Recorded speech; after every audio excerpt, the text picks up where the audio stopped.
administrative experience. I've owned and operated my own company for 30 years. I know what it's like to make a payroll. I know what it takes to make a budget.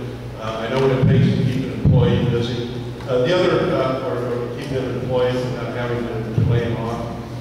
The other component of that, as a land development consultant, I have the opportunity to process new and expanding businesses in the city of Riverside.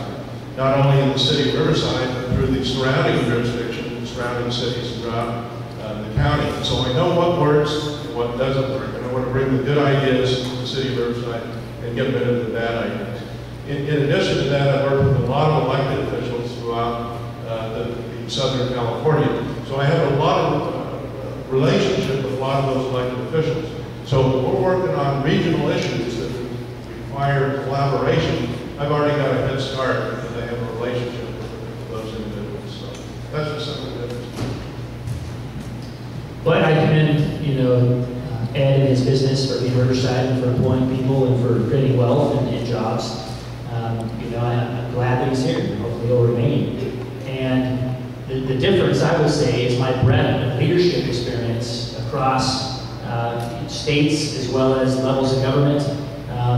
Since I was a student government at Pauley High School and went to West Point and was a helicopter pilot, platoon leader, company executive officer in the United States Army, spent time in Germany, Texas, Alabama, going back to UCLA for a master's degree in public policy.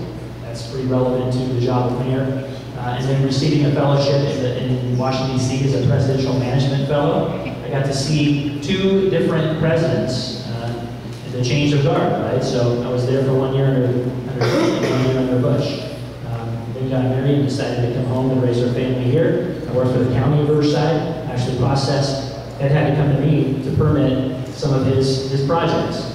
So I worked with Ed in my other life at the county. And then went back to the school and led in the high school, whether it's the department chair of social sciences or a coach, a varsity soccer coach. I've always been in leadership positions, and I continue to look for leadership challenges, and this is one of those. And I hope that you will continue to give me that opportunity to lead the city as I've done for the last 5 years as a city councilman representing Ward 3.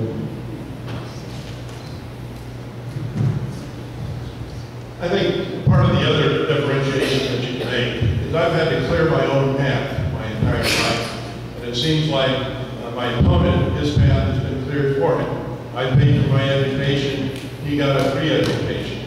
If you look at the whole history, that seems to be the way it is. But more important than that is what I've learned and developed in the business world.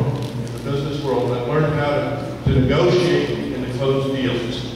And you can have the best ideas in the world, but if you can't negotiate and close it, and I've closed the deal at over $100 million worth of work in the last 3 years. So I'm a proven leader.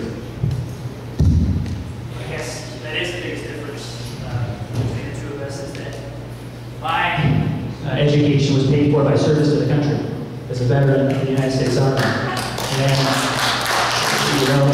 And you brought that up and put it in my wheelhouse, and I appreciate that, but I appreciate the investment you brought to this city.